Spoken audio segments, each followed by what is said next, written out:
वही शुरुआत करेंगे रिपोर्टर्स रिपोर्ट के साथ। खबर एटा से है, जहां पर जलेसर थाना क्षेत्र के अंतर्गत ऊंचा गांव से मंदिर में चोरी की 2 घटनाएं सामने आई हैं। चोरों ने काली मंदिर से करीब 35 किलो का घंटा चोरी किया है। साथ ही अज्ञात चोरों ने भगवान शिव के मंदिर से भी 20 किलो के करीब पीतल के घंटे चोरी किए।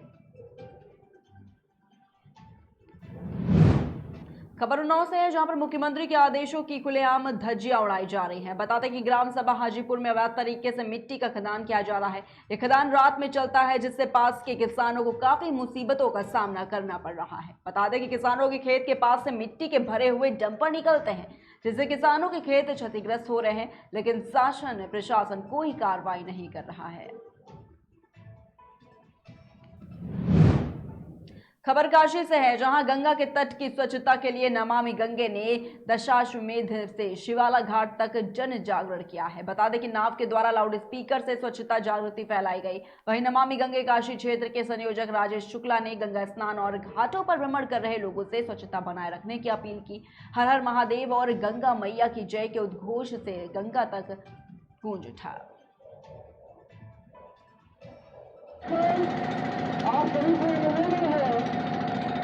गंगा की स्वच्छता का ख्याल रखें, गंगा किनारे कोई गंदगी ना हो, उसका जरूर प्रयास करें। हम सभी गंगा के किनारे आनंदित हो रहे हैं, परंतु गंगा के किनारे की स्वच्छता भी हमारी ही जिम्मेदारी है। आइए हम मिलकर अपनी गंगा के किनारे की सफाई का भी ध्यान रखते हैं, तो मिलकर प्रयास करें और सबका साथ हो, गंगा साफ हो। सब एक सिद्धांत है, उसको धारण करते हुए हम सब कि अपने गंगा से किनारे सफाई बनाए रखेंगे। तो सबको यथाशक्ति धारण करते हुए आप सभी को आग्रह करते हैं कि हम गंगा किनारे की सफाई स्वच्छता बनाए रखें।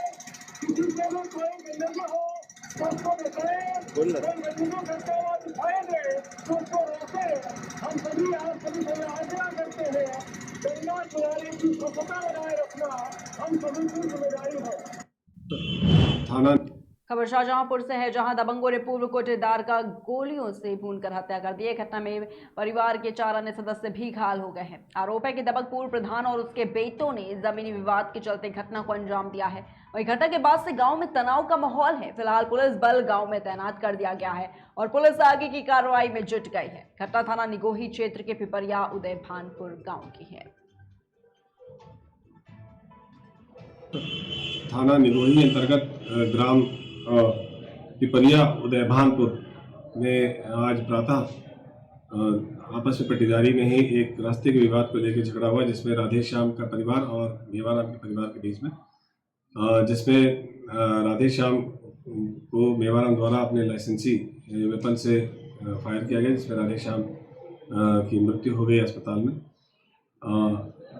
इसमें मेरे द्वारा, पुलिस अधीक्षक नगर के द्वारा और अन्य अधिकारियों के द्वारा घटनास्थल का निरीक्षण कर लिया गया है।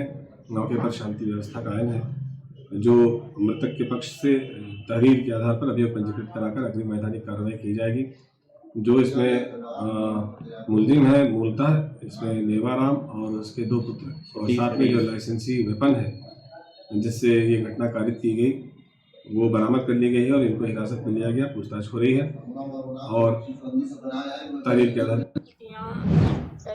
वही खबर गाजियाबाद से है, जहां मुख्यमंत्री योगी आदित्यनाथ के कार्यक्रम से कुछ घंटे पहले डबल मर्डर की सूचना से गाजियाबाद पुलिस में हड़कंप मच गया है। बता दें कि आनन फानन में आला पुलिस अधिकारी और पुलिस टीम मौके पर पहुंची और दोनों शवों को कब्जे में लेकर पोस्टमार्टम के लिए भेज दिया है। बताते चले कि ट्रानिका सिटी थाना क्षेत्र के चर्च गेट कॉलोनी में रहने वाले 60 वर्षीय बुजुर्ग और उनकी पत्नी के शव जो है वो घर में पड़ा मिला है। ऐसे बात हुआ था, सुबह मैं उठी हूँ 6 बजे, उठ के मैं चली गई दुकान से जाकर मैं दूध लेकर जब आने लगी तो मेरा पापा बिल्कुल नंगा पड़ा हुआ था। तो मैं घर, पापा का तबीयत खराब है, मेरा पापा नंगा को पड़ा हुआ, मैं भाग के घर पे गई और जाकर जब पापा को मैं ढकने लगी तो इतने में देख रहा हूँ बिल्कुल एकदम पैर की तरफ से ठंडा, ऊपर में गर्म है। तो मैं पापा को उठाने लगी, मैं कह रहा पापा उठ जाओ, पापा उठ जाओ, क्या हो गया? तो मैं तुम्हें ऐसे नंगा क्यों पड़ा हुआ है? तो मेरे पापा तो जब उठा तो मेरे पापा उठा नहीं। जब मैं रोना पीटना चालू करी, मैंने सबके पास सबको बुलाई तो देख रहा मेरे पापा दुनिया में है नहीं। उसके आधे घंटे बाद फिर पीछे की तरफ बुढ़िया को जाके हम करे, बुढ़िया तो भाग नहीं गई, पैसा थे मेरे पापा के पास 40,000 रुपये, वो भी निकाल लिया। जब बुढ़िया को मैं ढूंढता फिर मैं कह बुढ़िया का पता क्यों नहीं, हाँ जो था मतलब कल जो माल बेचा उसी का बात बता रही हूँ। उसके बाद जाके मैं पीछे गई, तो पीछे जाने के बाद मेरे भाभी को कंबल ढका हुआ मिला। जाकर जब मेरे भाभी ने कंबल उखाड़ा, करे यही तो बुढ़िया है, बुढ़िया कहाँ है? बुढ़िया तो ये रहा। तो मेरे मम्मी को भी पीछे देख रहे, गले में फांसी लगा के हाथ पैर बांध के जब पीछे फेंक रखे। तुम्हें किसी पे शक है? हमें तो खैर किसी पे शक नहीं है, क्योंकि हमारे से किसी से कभी कोई लड़ाई झगड़ा नहीं, कुछ नहीं, तो हम किस पे शक करें? अब आप क्या चाहते हैं? भैया हम तो न्याय चाहते हैं, जो हमें न्याय दिलवा दे। जो हमारे पापा के साथ इतना बड़ा हादसा जो करे, कम से कम मुँह पकड़ा जाए। हम ये चाहते हैं जो कम से कम गुनाहगार पकड़ा तो जाए, जो इतना बड़ा हादसा हुआ। दो बंदे का मेरे घर में सी गुमटी है, जिसमें एक ही इसके 2 पार्ट है, जिसमें से इन्हीं के परिवार के एक में कुछ लोग रह रहे हैं और बाकी में ये 2 हस्बैंड वाइफ है जो कि कबाड़ का काम करते हैं। प्रथम दृष्टया घटनास्थल का निरीक्षण करने पर कोई फोर्स एंट्री इसमें नहीं है। इससे स्पष्ट हो रहा है कि किसी जान पहचान वाले व्यक्ति के कारण उन्होंने दरवाज़ा खोला हुआ है। बहुत क्लियर स्ट्रगल मार्क्स नहीं है, पर फिर भी सभी संभव डायमेंशंस पे, सभी संभव आयामों पर हम लोग विश्लेषण कर रहे हैं। कुछ इंपॉर्टेंट क्लूज हमें मिले हैं।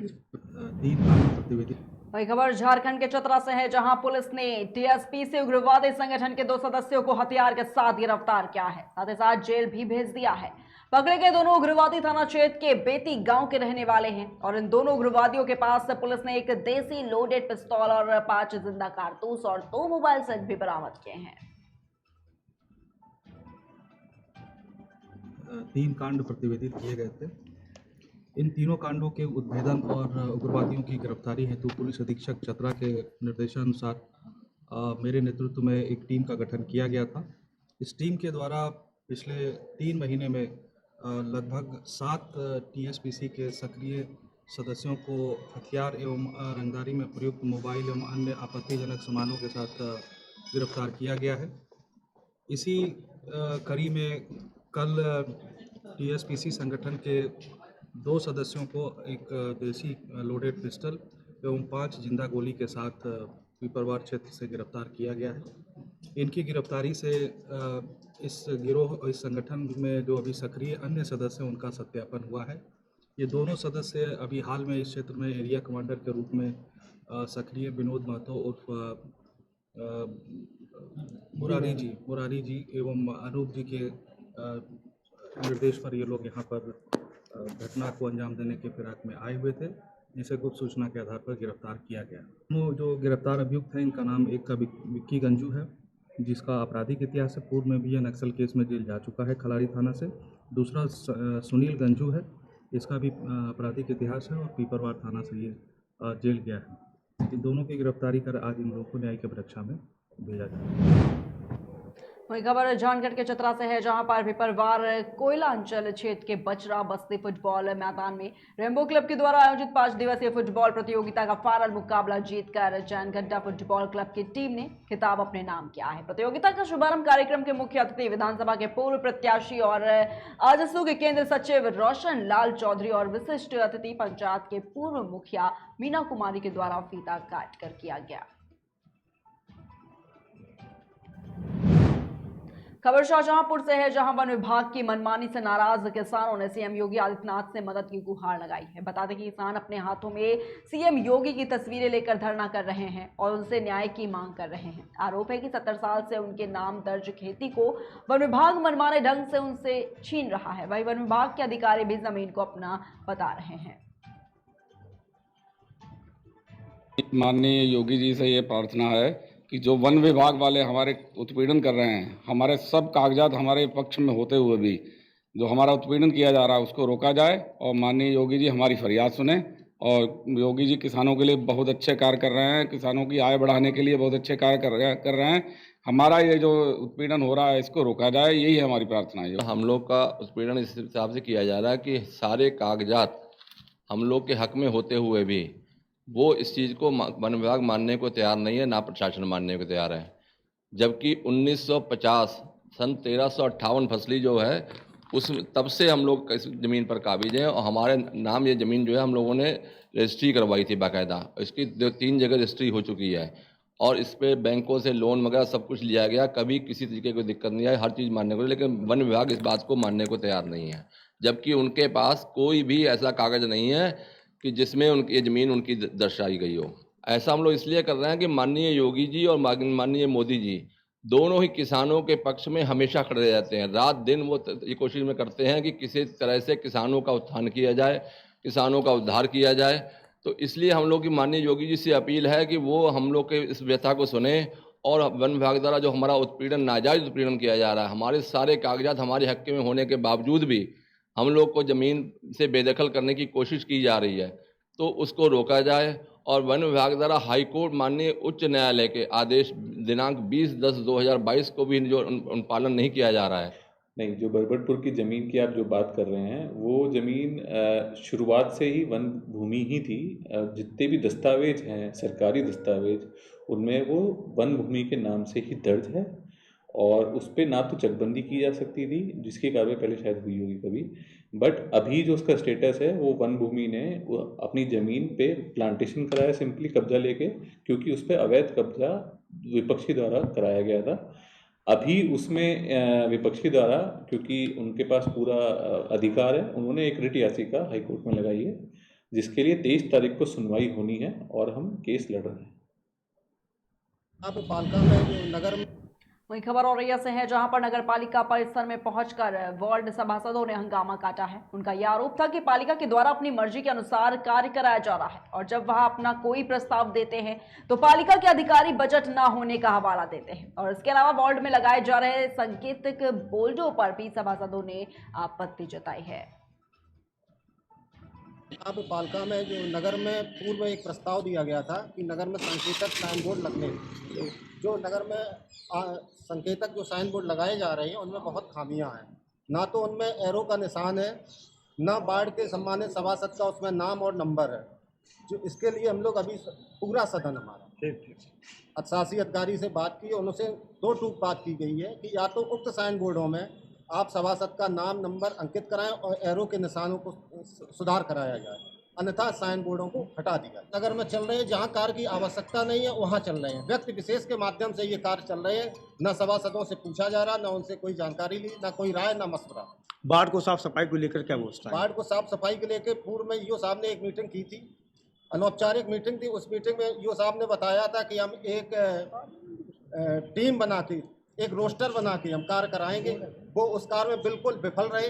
वार्डों में सफाई व्यवस्था बहुत खराब है, अत्यंत दयनीय स्थिति है। और ये बजट जो है, बजट की ये बर्बादी ही एक तरीके से ये पूर्णतः बजट की बर्बादी है। जहाँ कार्य की आवश्यकता नहीं, ये साइन बोर्ड लगाए गए, ये गलत तरीके से लगाए गए।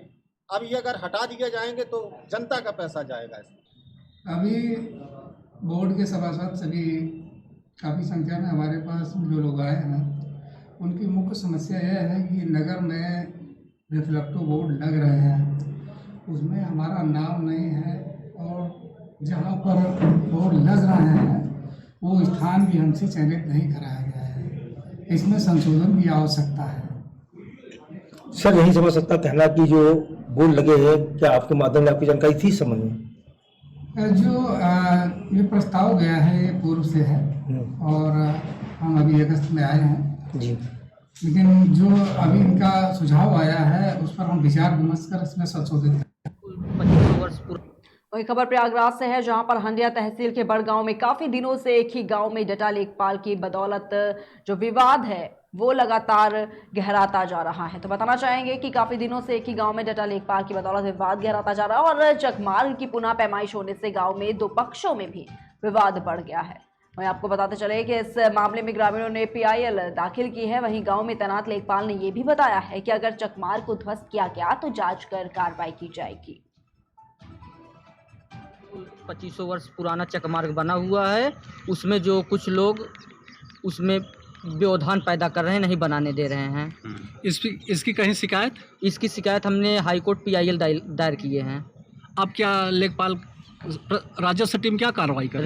राजस्व विभाग ये आके चौहद्दी से नाप न करके अदर जगह से नाप करके उसमें 2 पक्षों में झगड़ा लगा रहे हैं। गलत नाप कर रहे हैं। इसके पहले लेखपाल द्वारा कोई रिपोर्ट लगाई गई थी? हाँ, इसके पहले शशि बालाजी रिपोर्ट लगाए थे। इसके पहले यही प्रेजेंट टाइम में जो लेखपाल हैं यही रिपोर्ट लगाए थे। अब क्या लगाना चाहते हैं? अब दूसरा रिपोर्ट लगाना चाहते हैं उसमें कि चक रोड यहाँ पर है ही नहीं। ऐसा क्यों कर रहे हैं? अब ऐसा कर रहे हैं कि उनसे लोग से मिली भगत होके उसी में अपना सब कर रहे हैं। क्या नाम है भैया? वहीं रुक करेंगे अगली खबर की ओर। खबर लखीमपुर खीरी से है, जहां पर सड़क पर बने गड्ढे की वजह से एक बड़ा हादसा हो गया है। सड़क पर बने गड्ढों की वजह से कार अनियंत्रित होकर पलट गई, जिसमें कि 5 लोगों की घटनास्थल पर ही मौत हो गई है। वहीं कार में करीब 12 लोग सवार बताए जा रहे हैं। घायलों का इलाज अस्पताल में चल रहा है और ये कार शाहजहांपुर से पलिया जा रही थी। क्या नाम है भैया? राजू पाल। क्या पूरा मामला हो गया? भैया हम लोग शाहजहांपुर से बैठे, फिर आगे यहाँ पलिया के आगे रोड कटा था, गाड़ी ड्राइवर सो गया, न जाने का हुआ, गाड़ी पलट गया तो हम बड़ी मुश्किल में निकल पाया, बिना तो ठोर मर गया भैया। वो आ रही थी, पता नहीं ड्राइवर सो गया जाने क्या, और गाड़ी एकदम अचानक में पलट गई। कितने लोग थे गाड़ी में? गाड़ी में होते 15-16 आदमी। कहाँ के रहने वाले थे ये सब लोग? सब जहाँ तहाँ के थे। अच्छा, कितने लोगों की मृत्यु हो गई इसमें? सर 5 आदमी खत्म हुए। क्या नाम है भैया? तो लखीमपुर खीरी से आपको ये खबर बता रहे हैं, जहां पर सड़क पर बने गड्ढों की वजह से एक बड़ा हादसा हुआ है। यहां पर सड़क पर बने गड्ढे की वजह से कार अनियंत्रित होकर पलट गई है और जिसमें 5 लोगों की घटनास्थल पर ही मौत हो गई। वहीं कार में 12 लोग के करीब सवार थे और घायलों का इलाज भी अस्पताल में चल रहा है। और इसी खबर पर तमाम जानकारी के हमारे साथ हमारे संवाददाता सलमान खान फोन लाइन पर जुड़ चुके हैं। सलमान, आपसे जानना चाहूंगी, क्योंकि जिस तरीके से लखीमपुर खीरी से बड़ी खबर सामने आ रही है कि सड़क पर जो गड्ढे बने हुए हैं उनकी वजह से लगातार कहीं ना कहीं देखा जा सकता है कि बड़े हादसे होते रहते हैं। और एक ताजा मामला भी सामने आया है जिसमें एक बार फिर से हादसे की खबर जो है वो सामने आई है। क्या कुछ पूरी जानकारी मिल पा रही है सलमान? जी, बताना चाहूंगा, ये आज सुबह तड़के का हादसा है। ये शाहजहांपुर से लखीमपुर जो है एक जायलो कार जो है सवारियों को भरकर जा रही थी जी, जिसमें सूत्र बता रहे करीब 15-16 सवारियां बैठी थी। और जो हाईवे है वो पूरे हाईवे जो है वो गड्ढों में तब्दील है। उस हाईवे पे गहरे गहरे गड्ढे बने हुए हैं और ये अटरिया में रेलवे क्रॉसिंग के पास मोड़ थी और वहीं पे गड्ढे भी थे। और जो गड्ढे के कारण ये गाड़ी पलट गई, जिसमें 5 लोगों की घटनास्थल पर ही मौत हो गई है और जो घायल लोग हैं उनका इलाज चल रहा है। साथ ही साथ आपको ये बात बता दूं कि सूबे के मुख्यमंत्री योगी आदित्यनाथ ने कहा था कि 15 नवंबर तक जो हाईवे हैं वो गड्ढा मुक्त हो जाएंगे, लेकिन नहीं हुए। उसके बाद में 20 नवंबर की गई, उसके बाद में कुल मिला के जो गड्ढा मुक्त का एक दावा है ये हवाई साबित होता नजर आ रहा है। साथ ही साथ यहाँ पर पुलिस प्रशासन की भी एक बड़ी लापरवाही सामने आई है, क्योंकि एक तरफ सुरक्षा यातायात माह बनाया जा रहा है तो वहीं दूसरी तरफ गाड़ी में ठूस कर सवारियां ढोई जा रही हैं। जी बिल्कुल सलमान, क्योंकि आप जिस तरीके से कह रहे हैं, जिस तरीके से सीएम योगी आदित्यनाथ ने भी ये कहा था कि 15 नवंबर का एक जो समय सीमा रखी गई थी, जिसमें ये भी कहा गया कि जितने भी जो सड़कें हैं, जो हाईवे हैं बने हुए हैं, जहां जहां पर गड्ढे हैं उनकी मरम्मत करवाई जाएगी, लेकिन उसके बावजूद भी इसका कोई खास असर नजर नहीं आ रहा है सलमान। क्योंकि वाकई में अगर देखा जाए तो लगातार सड़कों की वजह से आए दिन जो हादसे हैं वो होते रहते हैं। लेकिन सलमान, जो आप बता रहे हैं कि इसमें कई लोग घायल होने की खबर भी सामने आई है जिनका इलाज अस्पताल में जारी है, वहां से क्या कुछ स्थिति बनी हुई है, इसको लेकर क्या कुछ अपडेट मिल पा रहा है आपको सलमान? जी, घायलों का जो इलाज है पलिया के सामुदायिक स्वास्थ्य केंद्र में चल रहा है, जहाँ पर उनकी हालत जो खतरे से बाहर बताई जा रही है। और जो एक जो मतलब गाड़ी का चालक था वो थाना पसगमा क्षेत्र का रहने वाला बताया जा रहा है। ये मतलब टैक्सी के रूम में ये गाड़ी जो जायलो गाड़ी है ये सवारी ढोने का कार्य करते थे, लेकिन सवाल है कि ये भी खड़ा होता है कि दुपहिया वाहन चालकों पर कार्रवाई की जाती है, चालान काटे जाते हैं, लेकिन आखिर डग्गा मार वाहनों पर कब होगी कार्रवाई? जबकि सूबे के मुख्यमंत्री सख्त आदेश दे चुके हैं कि डग्गा मार जितनी भी मतलब गाड़ियां सख्त कार्रवाई की जाए और जो अवैध तरीके से स्टैंड है उनको बंद किया जाए, लेकिन वो जो है दावा सिर्फ हवाई साबित होते नजर आ रहे हैं। जी ठीक है सलमान, बहुत बहुत शुक्रिया आपका हमारे साथ जुड़ने के लिए और तमाम जानकारियां साझा करने के लिए। तो लखीमपुर खीरी से आपको एक बड़ी खबर हम बता रहे थे, जहां पर जिस तरीके से सड़क पर गड्ढे बने हुए हैं लगातार देखा जा सकता है कि उनसे जो हादसे की खबर है वो सामने आती रहती है। और उसके बाद एक बार फिर से लखीमपुर खीरी से मामला हम आपको बता रहे हैं, जहां पर एक बार फिर से सड़क पर बने गड्ढों की वजह से ये बड़ा हादसा हुआ है। वहीं रुक करेंगे अगली खबर की ओर। खबर मध्य प्रदेश के आगर मालवा से है, जहां पर सुसनेर में भारत जोड़ो यात्रा को लेकर आपको बता दें कि पूर्व मंत्री जयवर्धन सिंह व प्रियव्रत सिंह ने विश्राम गृह पर बैठक की है, जिसमें कि यात्रा की तैयारियों के लिए कार्यकर्ताओं को पूर्व मंत्री व विधायक जयवर्धन सिंह व प्रियव्रत सिंह, आगर विधायक विपिन वानखेड़े, जिलाध्यक्ष बाबूलाल यादव ने संबोधित किया। वहीं आपको बता दें कि बैठक में जयवर्धन सिंह ने संबोधित कर बताया है कि यात्रा 2 दिसंबर को जिले में प्रवेश करेगी। खबर मध्य प्रदेश के सतना जिले से है, जहां पर पालदेव ग्राम पंचायत में धान खरीदी केंद्र न होने से किसान काफी परेशान हैं। किसानों ने पालदेव ग्राम पंचायत में बैठक की और किसानों का यह कहना है कि पालदेव ग्राम पंचायत में हर वर्ष 22,000 क्विंटल से अधिक धान की खरीदी होती थी, लेकिन इस बार यहां पर केंद्र न आने से गरीब किसानों को बहुत बड़ी दिक्कतों का सामना करना पड़ेगा। और इसीलिए सभी किसान ये चाहते हैं कि हर साल की भांति इस साल भी मझगांव जनपद के पालदेव ग्राम पंचायत में भी फिर से धान खरीदी केंद्र आए, जिससे कि किसानों को किसी भी प्रकार की धान खरीदी केंद्र में दिक्कत ना हो। ये कौन सी ग्राम पंचायत है? ग्राम पंचायत पालदेव। तो आप लोगों की किसानों की समस्या क्या है? हमारे किसानों की समस्या ये है कि हमारे पालदेव में केंद्र खोला जाए सोसाइटी का। धान की बिक्री हमारी सब बाहर ही जा रही है। मझगांव केंद्र है, मझगांव में हमारे यहाँ का माल नहीं जा पा रहा है, क्योंकि नहीं वहाँ गाड़ियाँ जाती नहीं, 8 खड़ी रहती गाड़ियाँ वहाँ। और अच्छा, हर वर्ष यहाँ पर धान खरीदी केंद्र का दुकान आती थी, लेकिन इस बार क्यों नहीं आई है? कारण इसके बारे में आपको क्यों नहीं आई? हमारा सबसे बड़ा केंद्र है। फिलहाल के बुलेटिन में इतना ही। देखते रहिए KKD न्यूज।